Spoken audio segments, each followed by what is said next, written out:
So, a question that sort of comes up all of the time is, what advice would you give your younger self?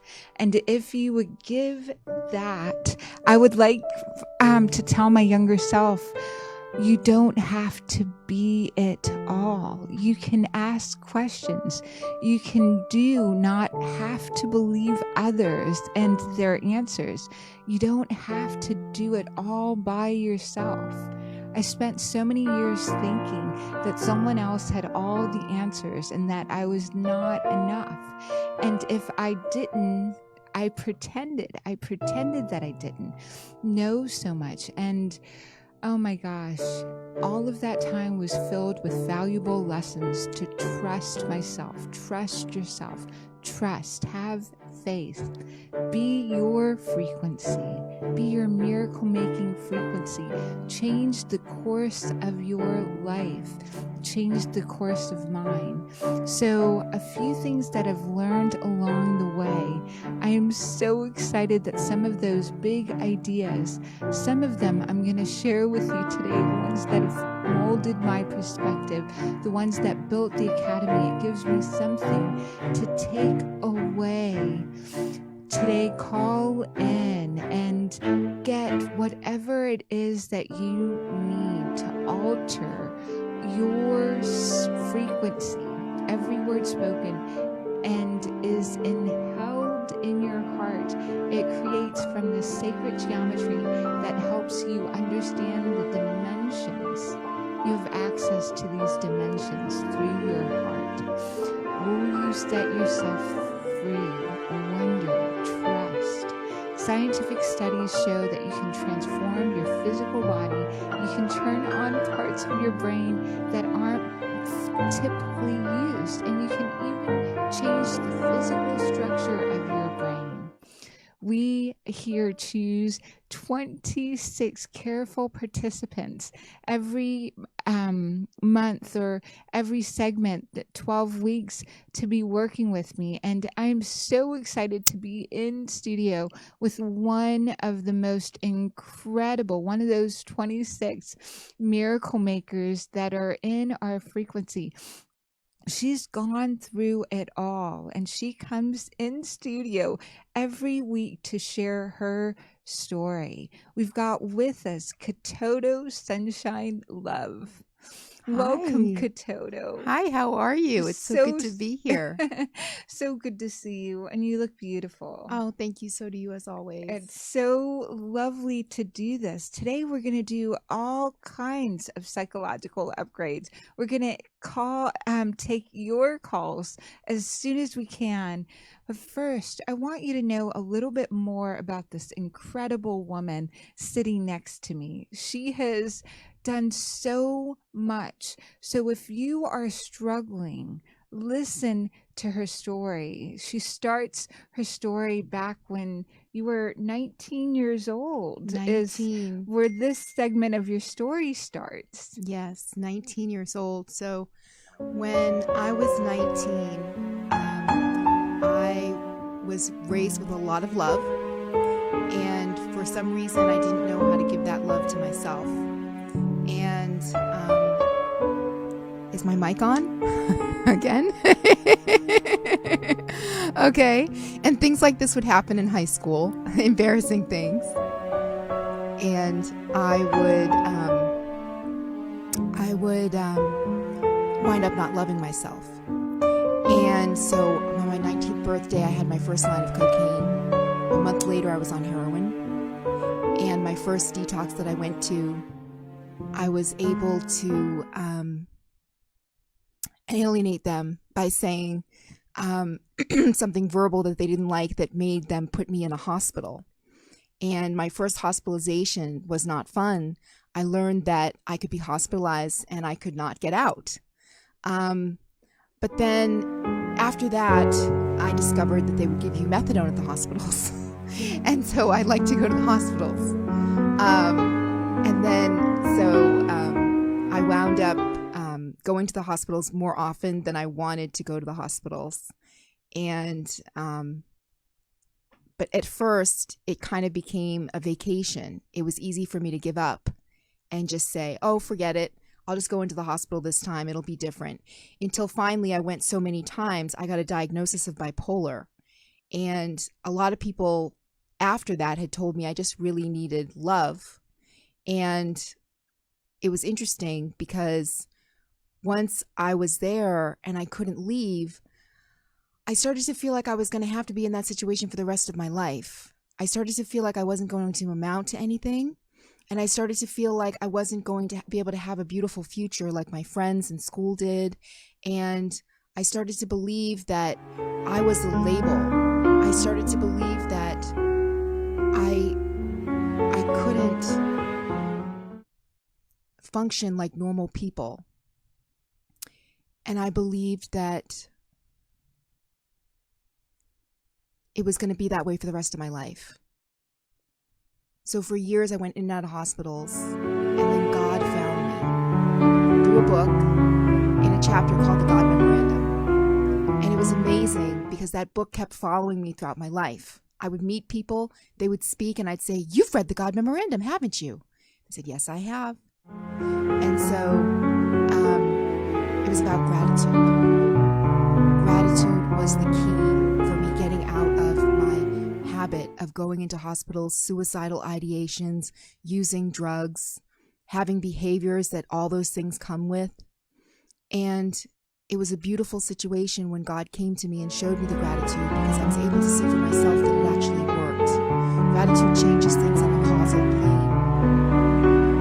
And it's beautiful. And now I can have the life that I've always wanted. I sit here in front of you terrified and nervous. I can't believe that my life is what it is today. I'm sitting here in Hollywood telling you my story of the first time I went to a detox and got put in a mental hospital. And just 6 years ago, was it 6 years ago? Yeah, 7 years ago, I was on the stage of the Apollo, and I got a standing ovation. And I inherited my father's business, 2 of his businesses, and I opened up 2 of my own. And I wound up pretty lucky. But inside, I still felt insecure and like I couldn't amount to anything. But then I discovered that I can create my own life, and I can take the time to write it out like a map and decide exactly the life I want to live and live that life. I can have anything. I can manifest absolutely anything. And I'm not going to sit here and act all, oh, everything's been perfect ever since. It hasn't been up until now. But I have the tools. I know how to do it. And people like Sarah, I attracted her into my life because my vibration raised. And so she wants to help me, which is beautiful. She's my friend and she cares about me and loves me, which is beautiful. And so this is the life that I lead today. Those people that were up on the screen, they're very, very dear to me. Those are my friends and family. And yes, gratitude unlocks the fullness of life. It's a partial word. It brings peace for today. It turns a stranger into a friend, a meal into a feast. It is absolutely what changes everything. It takes time, but it does happen. And if you're out there and you're in your first hospitalization or your 10th hospitalization or your 20th hospitalization, and they're telling you a diagnosis and you're not able to leave, or maybe you are able to leave, but you don't want to leave because you don't feel safe leaving, whatever the issue is, it starts with loving yourself. Love who you are, no matter what you've done, no matter what they're saying about you in the diagnosis, no matter what is happening at a hospital. The doctors and the nurses, they care about you. Not everyone knows what's best for you. You know what's best for you. But the doctors and nurses do the best that they can. And I'm so lucky that I have a great doctor like Dr. Larsen, who can see things not only on this plane and say, oh, okay, well, this might be depression or bipolar. But she can also say, oh, and it looks like you're a little bit empathic too, or it looks like your nutrition needs adjusting. Or so I got sick 5 years ago, and I really turned to psychics to find out what was wrong with me. And it turned out I just needed love. I needed love. And that included a change in my diet at the time. But it was really just love, my heart chakra. There was something going on with that. And it's been a beautiful experience, the ride up, right? And I'm not going to tell you that I don't still experience things. I still experience nervousness, anxiety, depression, fear, but not all the time. And up until now, I can now take that time that I'm in that fear, write in my gratitude list, and everything is going to be okay because I've written in that gratitude list what I have, and then I can see for myself the blessings that are right in front of me. The blessings that are right in front of you. And dear callers, dear miracle makers, all of us, all of you that are listening to the show, every week we reprogram ourselves. We do the work to be able to deliver to you the neurochemistry, the in the spiritual realm, in the mental, emotional, and physical realm, the transformation that you're ready to have. You didn't find the show by accident. You're not part of this community just willy-nilly. Everything, Einstein said, the most important question that you ask yourself is it a friendly universe or is it not? Do you live in, is everything a miracle or it's not? It can't be 1% is a miracle and 99 isn't, or 99%. It all is. Your frequency, your level of trust, your level of faith is creating a chemistry, neurochemistry within you. What Kitoto shared is so beautiful. She's healed this for herself at 19, alone in a hospital, separated from family. Family mad at her. Who hasn't had those experiences, right? And inside of her, the ancient Egyptians, the ancient Greeks, the shamans in indigenous regions would say, whoa, she had an awakening. Those voices that she was hearing, and they would guide her differently from childhood. Her parents didn't know what to do. She didn't know what to do.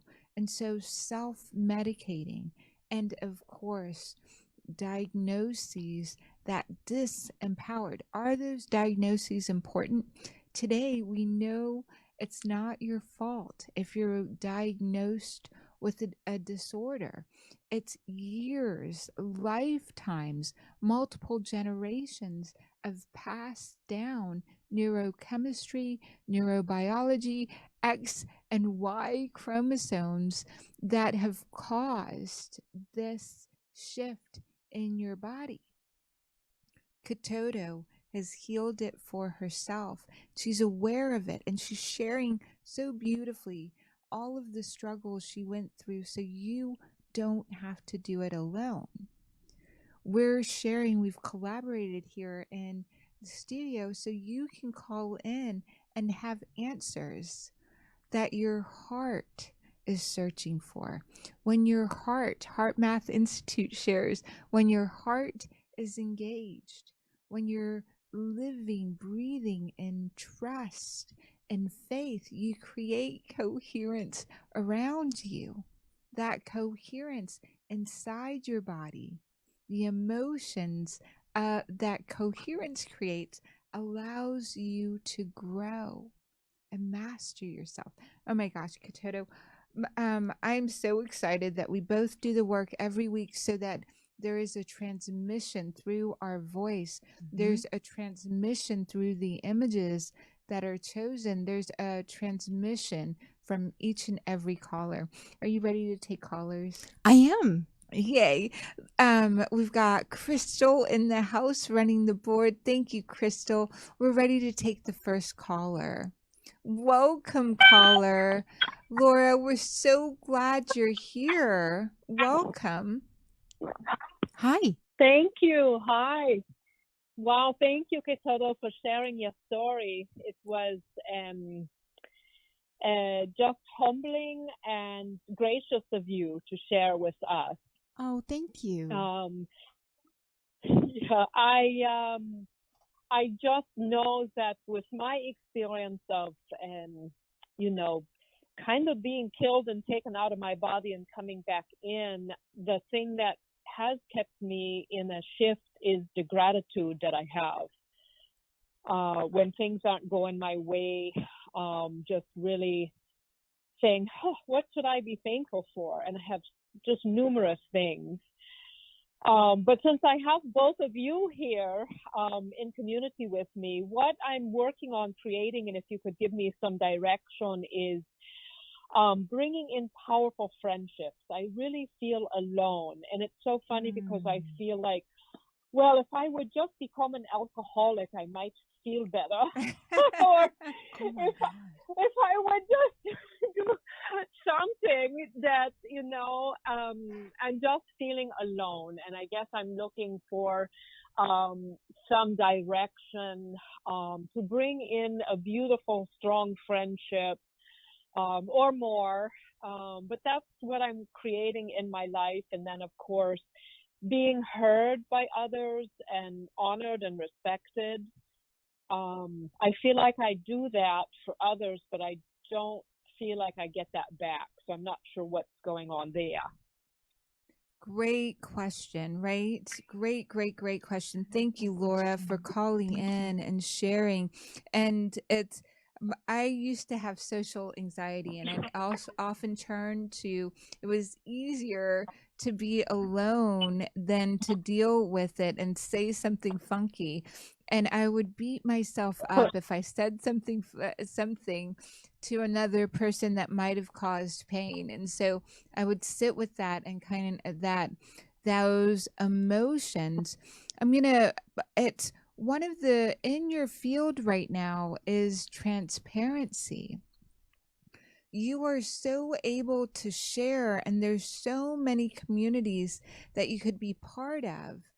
And that is the first thing that I want to kind of your body is sending out the signal saying, if you put together a sign that you hung up in the neighborhood and said your neighborhood's name, meet up, and you met people in the park at the same time every day, meaning 12-step programs have something that you can come to and attend every single day. So right, that conversation of drinking alcohol or starting some substance is a thought that comes through the field that says, oh, if I do that, then I can join these 12-step programs or these 12-step groups.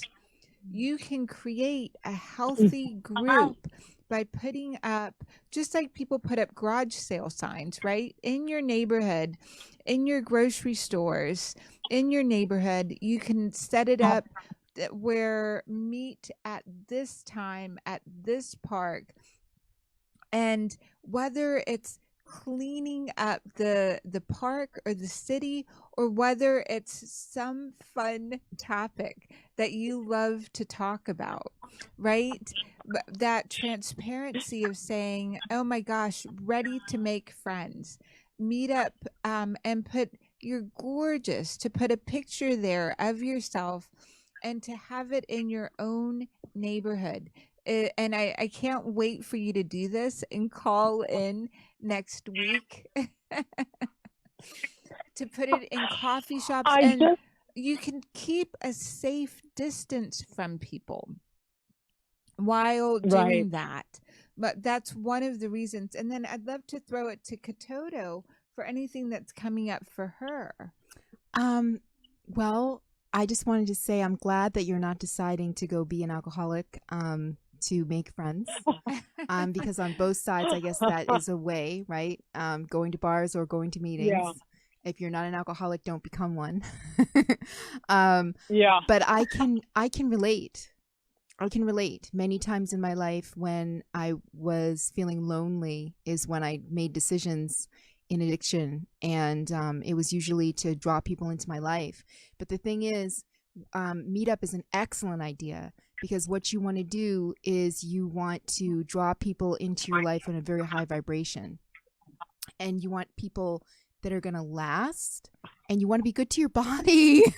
You want to be good to your body. So your body comes first. So if you could just like, when you love yourself, and if you could just like humor me, and I want you to hug yourself and say, I love you so much, and you don't need alcohol to have good people in your life.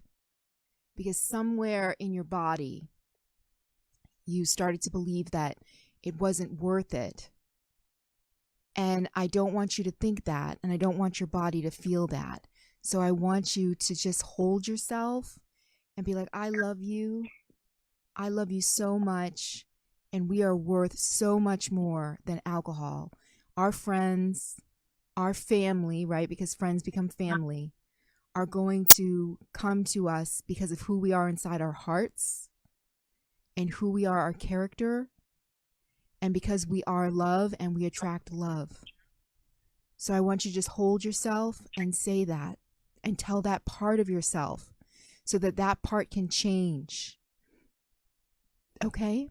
Okay, such a Yes. beautiful thing. And You. piggybacking on what Kitoto said, right? Dr. Bruce Lipton and Dr.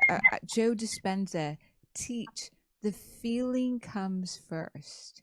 And so, as Kitoto was talking, to really embrace your feelings, the feeling of, wow, I'm alone, and wanting company came before your birth, probably in your biology, came, and being who you are, you can transform that by giving gratitude for, thank God I'm not with the wrong people.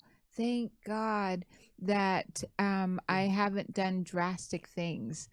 And then, so there is a great app and great website called meetup.com. You put your zip code in it, and you can find the exact kind of communities that you're interested in. And I know you're in the Los Angeles area.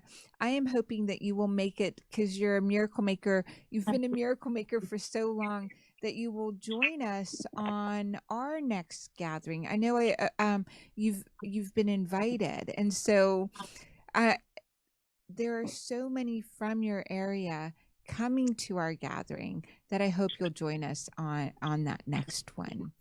Anything else you want to share, Laura, before we take the next caller?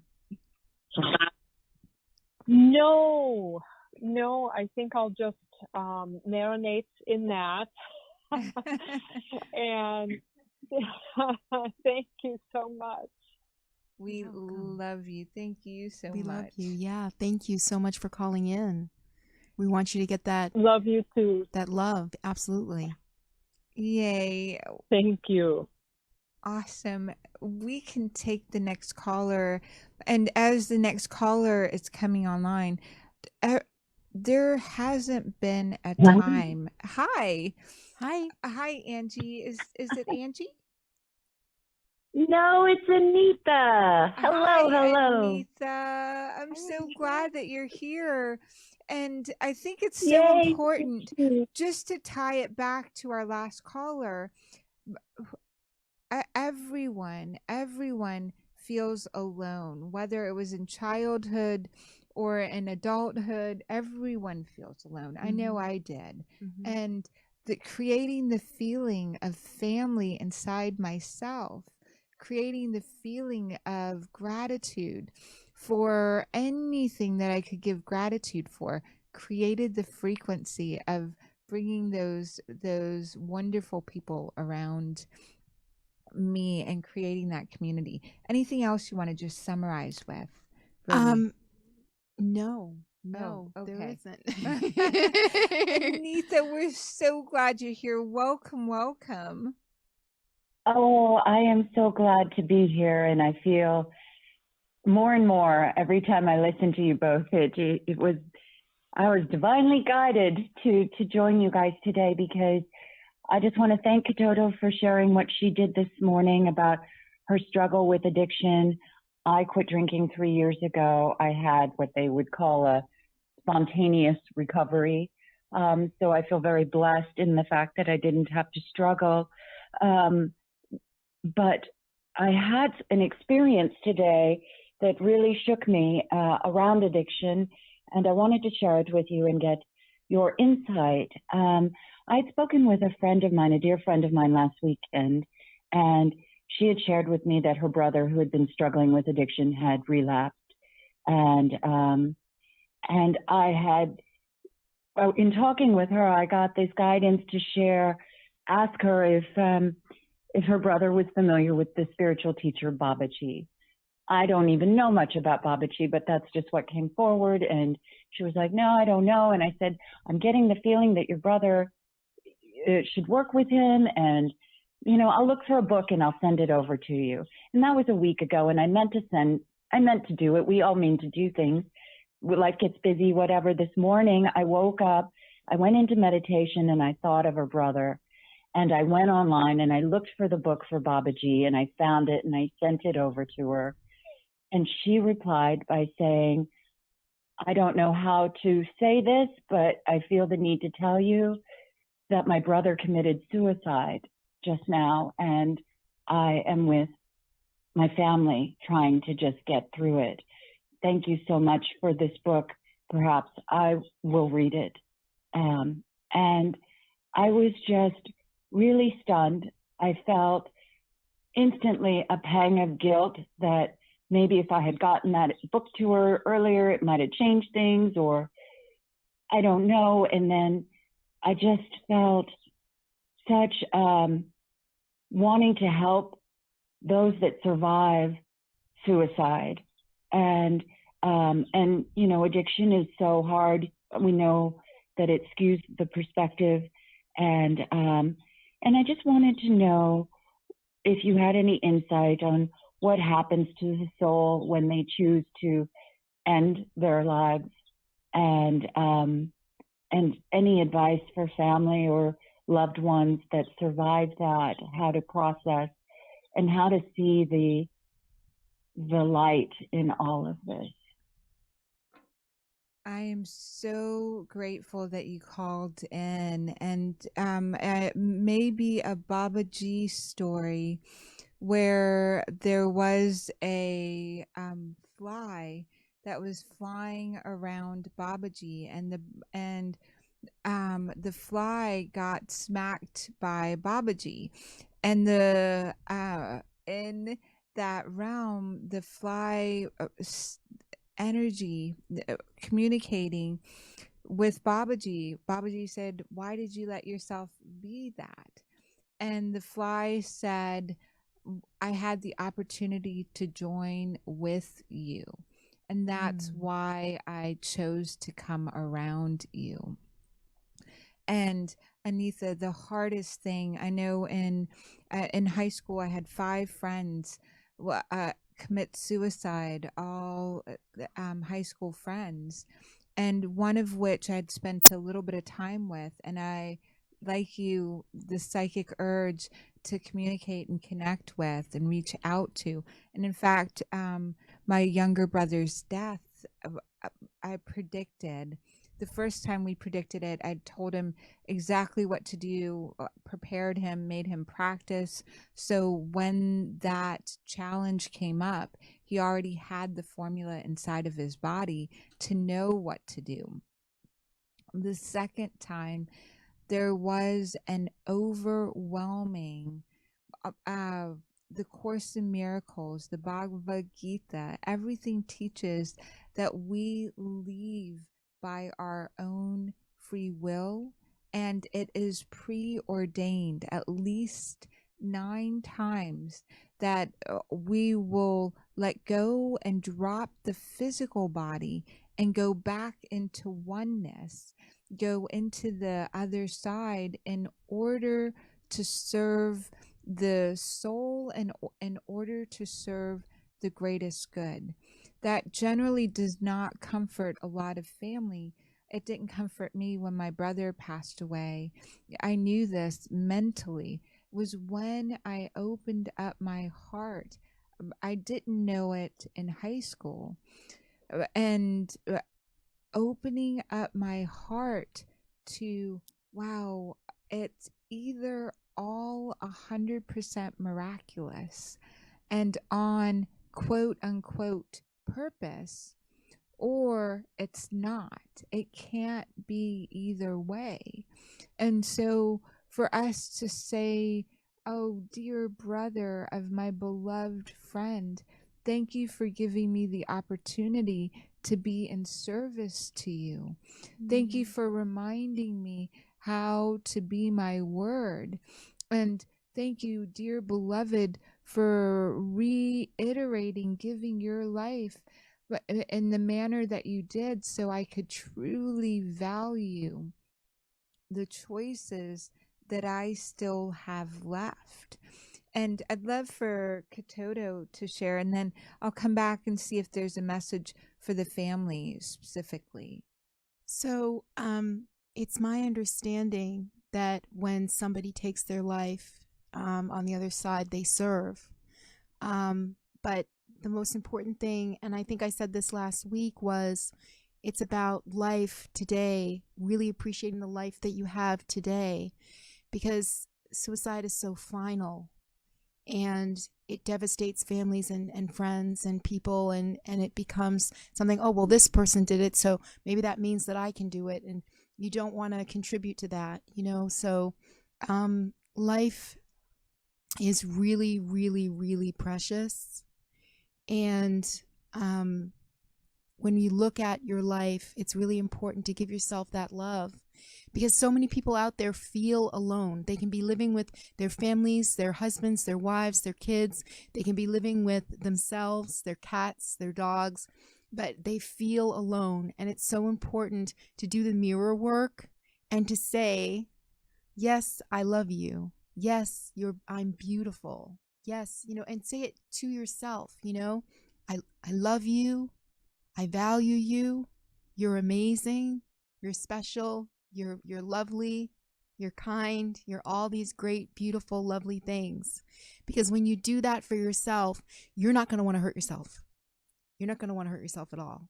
And I'm not saying that you do, but I'm saying for when we bring up that topic of suicide, it's a devastating experience for everyone involved. So let's move away from suicide, right? Get back into gratitude, get back into self-love, get back into mirror work and affirmations and just holding yourself, you know, even just right when you're falling asleep at night. You know, I love you, I love you, I love you, I love you. And just even if you don't feel it, really just do it anyway, and the feelings will come. And I think I've said this before because it's something that's really true. It feels kind of awkward at first when you leave that paradigm, but suicide is never an option. Thank you to Kitoto for sharing that. Suicide is not the ideal option. And it's so important. When suicide ideation comes in, it's about significance, the individual being significant. It can also be a nutritional deficit. Anytime addiction happens, we in the past 50 years created this stigma with mental illness of shame and guilt and toughen up, don't have these mental conditions, toughen up, don't have the addiction. And what we have learned in the last 50 years or so is it's all nutritional. When you've got the biochemistry, when you've got the neurochemistry, you're part body, you're part mind, and you're part spirit. So when suicide comes in, it's not necessarily an individual's impulse. It may be the collective impulse. And the person who is reading an empath, your body is both broadcasting out to the environment and it is also reading the environment. And so this is for the family. This is directly from your friend's brother. And he's saying, I was in so much pain and I was causing so much pain that I did not want to go on and continue to be a source of pain. Please forgive me. Please take care of the loved ones that I left behind. And he's showing me his shoes and a bunch of shoes, and he chronically fell in love. And whenever he broke up from love, he had such a hard time with withdrawal from love, and nutritionally he was suffering. And the family, your family, did nothing wrong. There's nothing you guys could have done. And he's sharing that he wasn't proud of himself, and at any point, and it wasn't that the family wasn't, it's just he wasn't, and he didn't want to cause pain. Anita, did that make sense? It does, but the irony is when someone chooses to leave because they don't want to cause pain, I don't think there's a single action one can take that could cause any less pain. It's probably the most painful thing that those that survive, that love someone who takes their life, have to experience. And so, it's just kind of an empty fulfillment, I suppose, Well, of a I desire. want to share this as someone who had near-death experiences, as someone who's been on the other side, as someone who communicates regularly with those that have passed on in my family and with my beloved clients and friends. It's so important. Nothing goes away. Believing that he's gone, and yes, his physical body is gone, and yet he is literally available through the heart channels to be connected with, to be seen. And it doesn't make it any easier, right? It doesn't make it any easier. I know that my grandmother, whenever I want to talk to her, whenever I want to connect, I dialed the code within myself, and I can experience her energy, and I can connect so deeply. And one of the on our group call, a beautiful woman just shared that her best friend who had died, she saw the spitting image of him at the mall. She walked up to him, and the gentleman that she walked up to had earphones in his ears, but she had this entire conversation, and she knows it was like that, the word doppelganger, his exact twin, sat there. She thought of him that day, and asked him to help her navigate her meetings that day. She went to the mall, and there he was in the physical form. And I've often seen my brother's physical form show up in other people, as well as nothing ever goes missing. Energy is never created nor destroyed. One day we will have the technology around us to communicate without the body, without this vessel. We have it now to access all of our loved ones, all of the past, all time is now. A scenario, we have it right now, that possibility.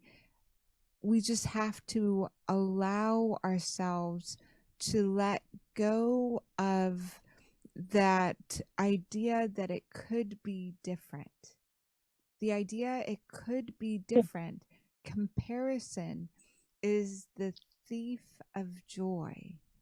And to really boost the supplements, boost the technology, do a ceremony that really honors the physical body vessel that the brother was in, and allow for a transmission of what can be given now from the one soul that he's part of again. Kitoto, I love this conversation. And last week you'd said, I feel suicide. I feel suicide. And you gave the suicide number so many times. And it's a very important thought to share that there is support for everyone. There's ideal, let me say this one other way. There are as many realities as there are people. Each one of us is living in our own reality, and the feelings come first. And so that connection to he's available now feeling, let me communicate with his family. Anitha, I'd love for you to really sit with that and share for his sister the words that may help her. So to open yourself up and to get into that frequency, it's a miracle that he left his body the way he did. To feel acceptance around it, to welcome it, and then to welcome him, and then to ask for the messages that you could give to his sister and family in a manner that they can receive it. I think one aspect of family that cope with a suicide is the worry never stops. There's certain religious dogma that talk about a soul being damned if it takes its own life. There's this constant worry about what they're experiencing on the other side. Is there a hell? Are they in it? Or what? There are certain belief systems that paint a very scary space for suicide. They do, and we'll talk suicide. about that off air. So, we'll take the next caller. Anita's so glad. Okay, it's not like that though, right? I mean, he's in a place of peace, and he is still surrounded in love, right? And that is a message I can share with accuracy. Yes, that's what science is showing. And Kitoto, and we'll answer that off air for you. Thank you, Anitha. And we'll take the next caller. We'll queue up the next caller. And this is for Anitha. Anything you wanted to add? Anitha, I just wanted to say I'm so sorry for your loss. We'll answer that off air for you. Thank you. It's great that you were able to call in and have the courage to call in. And I hope that you were able to find some peace. We are so excited that you are finding peace. And if you're calling in, make sure you mute the Facebook or all the other ways that you're listening to us while you're on air with us. Welcome, caller. It's you. I think it's Mary. Welcome, Mary. Facebook or all the other Hello. ways that you're Hi, Mary. You might have to mute the Facebook. Yes. Hang on. I got a. I love religion is one thing, spirituality is another. For just directing this to Anitha, spirituality is really truly taking on the spirit of what religion's message is. Religion is dogma strict. Here I am. Hi, Mary. Hi, Mary. Hi, Mary. Hello. Hi. Hi. How are you? Can you hear me? Yes, we I hear am you. well. I'm so well. So I want to be able to see you guys because you guys are so beautiful. Oh my goodness. Oh, thank you. So We feel you, Mary. You have to have the I was just receptors shocked within you. that you called on me. What's that? Well, you have to have the receptors within you to see it. Not only do you see a rainbow, but you've got the receptors to create it inside yourself. And so, whatever you see on the outside, Mary, you are that. So, thank you. You are beautiful. You've got those receptors. Hi, let's see. I'm going to get you on speaker so I can hear better. Okay, perfect. Can you hear us? Oh, I'm just so excited. Yay. So, Dr. Sarah, I have been following you, and I know everything happens for a reason, and I was supposed to jump on here today. And I am just I know I have talents and gifts, and all of these things that you're talking about are very much resonating with me. And also listening, I know that what I feel a lot of times, I think my gift, and my question is, how can I fine tune my gifts to use them for more benefit? I already know that I do it innately, but I want to, I guess you guys seem to be clarifying almost what a person's gifts are, and you kind of innately know that stuff. We do innately know that stuff because we've shared it over and over again, and people have said yes, and we've tuned it in. But I'd love for you to start, Kitoto, if you want to start with answering. Yes. Are you clairvoyant? You know, I don't know now tell me exactly what that one is, because I know all the clairs and I've been learning about that. I feel like I feel what other people are feeling, and if there's any tension, I pick up on it. I don't know where it's coming from, and a lot of times in the past I thought, oh, they're mad at me, as a younger person. Oh, but okay. Now I know that it's not all about me every day of the week. Like, well, so it sounds like you're a little bit empathic. Pardon me? It sounds like you're a little bit empathic. Have you heard of empath? Yes, empath. Yeah, I think that might be part of it. I'll tell you, just for an example, this one gal, she thought when we were going to travel to Europe, and we were told, don't wear white shoes because everybody will know you're an American, and so just wear something else, just don't wear white tennis shoes, because they just don't wear white tennis shoes over there. Anywho, this one gal, she felt like I was saying that she had the feeling that I thought she was like not as good or an idiot or something like that, and that wasn't the way I felt at all. But it took us like a year for us to really talk about that. And she had in her mind a novel about what she thought I thought, which wasn't that at all. But I knew there was something going on. But I thought in my head right away, she thinks I could understand, I could hear what she was thinking. Okay. I knew that she felt that way, but I didn't know how to tell her, I don't feel that way about you at all. But we finally came to an understanding. Does that make sense? It does make sense. Go ahead. I was just going to say, getting into what doesn't work with people is a sure way to lose your own kind of center. When you're empathic, it's very easy to all of a sudden be upset, be very angry, be very tired, be very something, and you don't understand why. And it's because there's energy around you. Maybe somebody just left the room that was feeling that way, and all of a sudden you feel that way. So it's important to remember that and keep that in mind, and try not to judge, because judgment is a sure way to lower your vibration. And also, I think you are clairvoyant. I believe that you also have the sight, which is that you can see things that other people can't see at the time. Do you see colors at all from the corner of your eye? Do you see things kind of moving on the side that you don't notice right away?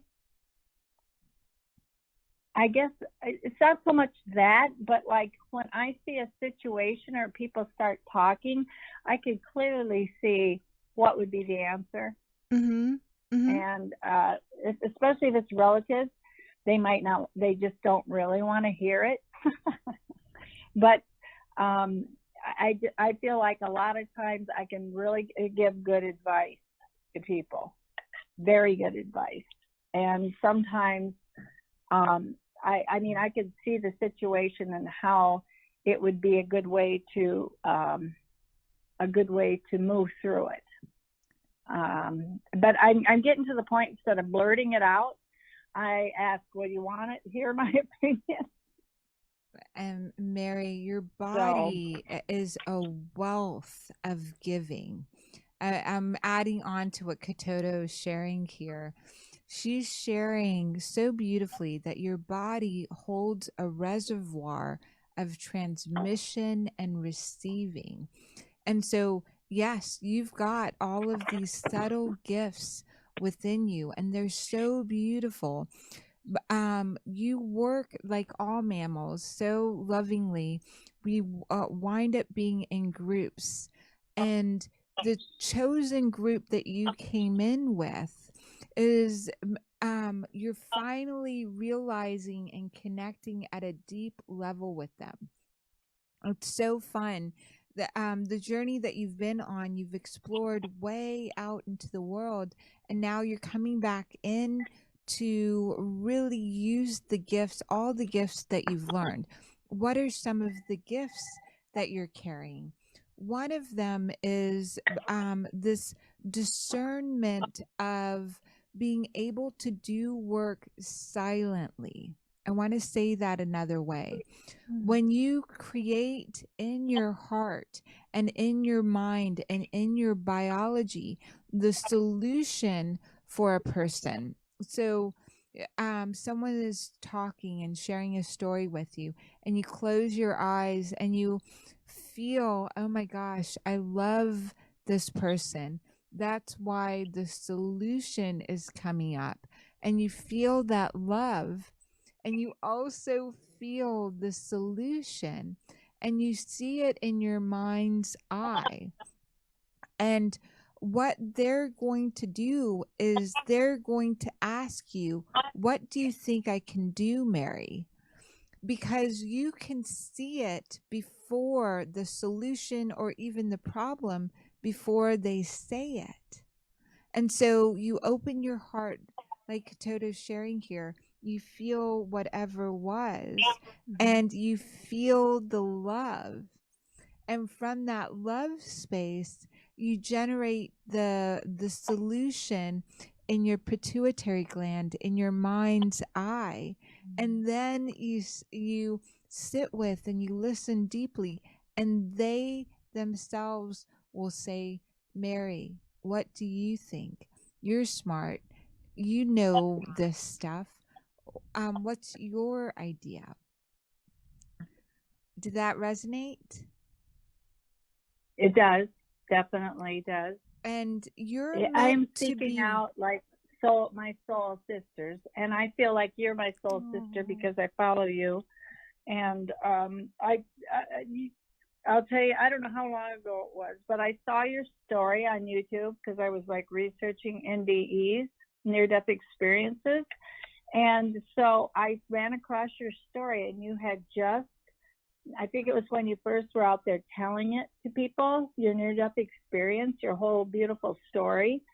And it touched my heart, and I just thought, I'm going to look her up online. You know, I listen to a lot of stuff, but I'm looking you up. So I messaged you, and then you called me on the phone, and I was like, oh my God, she called me. And actually, I never deleted that call. It's still in my phone.